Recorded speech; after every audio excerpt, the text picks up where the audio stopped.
এই যে দেখেন বন্ধুগণ, আজকে কি নিয়ে আসছি দেখেন। এটা হলো একটা হেয়ার প্যাক। তো এটা কিন্তু আমি আজকে চুলে দিয়েছিলাম। একটু ভয় ভয় দিয়েছিলাম যে চুলের আবার 12টা বাজবে নাকি। তো দেখলাম যে না, আল্লাহর রহমতে চুলটা ভালোই হয়েছে। এটা দিলে নাকি ছোট ছোট বেবি হেয়ার হবে। আমার তো অবস্থা খারাপ।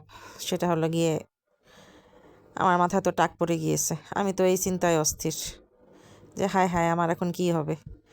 তো এটা দেখলাম, এটা একটু অর্ডার করলাম। এটার সাথে একটা তেলও আছে। এটা একটা কম্বো ছিল, তো ওইটা আমি আরেকবার আপনাদেরকে দেখাবো নে। তো এই তো দেখাচ্ছি, এই যে দেখেন আমার মাথার টাক। সেদিন মাও বলতেছে হায় হায় তোর সামনে চুল পড়ে গেছে, চুলের কোনো তুই যত্ন নেস না, কিচ্ছু করস না। তারপর এটা মনে হলো যে ভালোই। তো চুলটা অনেক সফট মনে হচ্ছে। এটার নামটা আমি এখন বলবো না, আমি এটা কোর্সটা কমপ্লিট করি তারপরে দিব। এটা কিন্তু কোনো রিভিউ না, এটা জাস্ট আমার কাছে ভালো লাগছে সেজন্য আমি নামটাও দেখাচ্ছি না, কারণ তাদের কাছে না জিজ্ঞেস করে আমি নামটা দেখাবো কি না এটাও বুঝতে পারতেছি না। দেখেন আমার চুলগুলা কীরকম কার্লি। তো যাই হোক, সবাই মেশিন দিয়ে কার্লি করে, আমারটা আল্লাহর রহমতে এমনি কার্লি হয়েছে। তো এই তো দেখতে পাচ্ছেন, এটা একটু হাতে নিয়ে আপনাদেরকে দেখাচ্ছি। আমি একটু থামনিলের পিকচারগুলো ক্লিক করতেছি, এই জন্য একটু বংশং করতেছি এটারে নিয়ে। তো আমি যদি ভালো রেজাল্ট পাই তখন আপনাদেরকে এই পেজের নামটা বলবো, ঠিক আছে? আপনারা এটা নিয়ে ইউজ করে নেবেন। আমার তো ফার্স্ট এতে ভালো লাগলো। আর এটা সবচেয়ে ভালো একটাই হয়েছে কি, আমার এটা মানে এইটার ভিতরে হেনা পাউডারটা আছে, মানে মেহেদি পাউডার। তো আমার যে পাকা চুলগুলো আছে ওইগুলো না একটু হয়েছে, মানে একটু রেডিস হয়েছে। তো এটা একটু দেওয়া লাগতো, মানে আর কিছুক্ষণ হয়তো আমার রাখা লাগতো।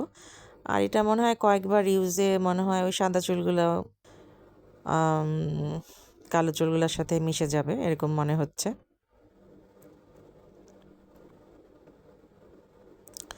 তো এখানে রেখে দিলাম, নামটা আর দেখালাম না।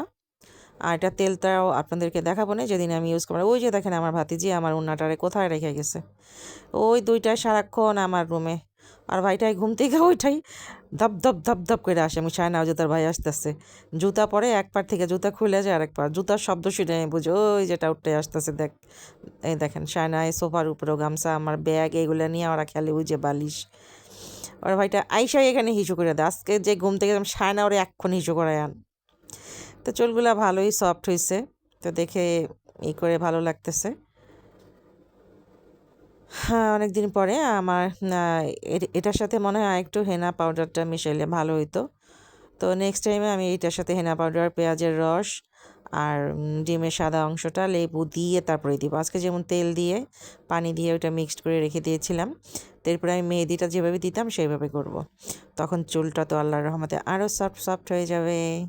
তো ঠিক আছে, আজ আপনারা ভালো থাকেন। আজকে ছোট্ট একটা ভিডিও, আজকে এ পর্যন্ত। আল্লাহ হাফেজ, আসসালামু আলাইকুম।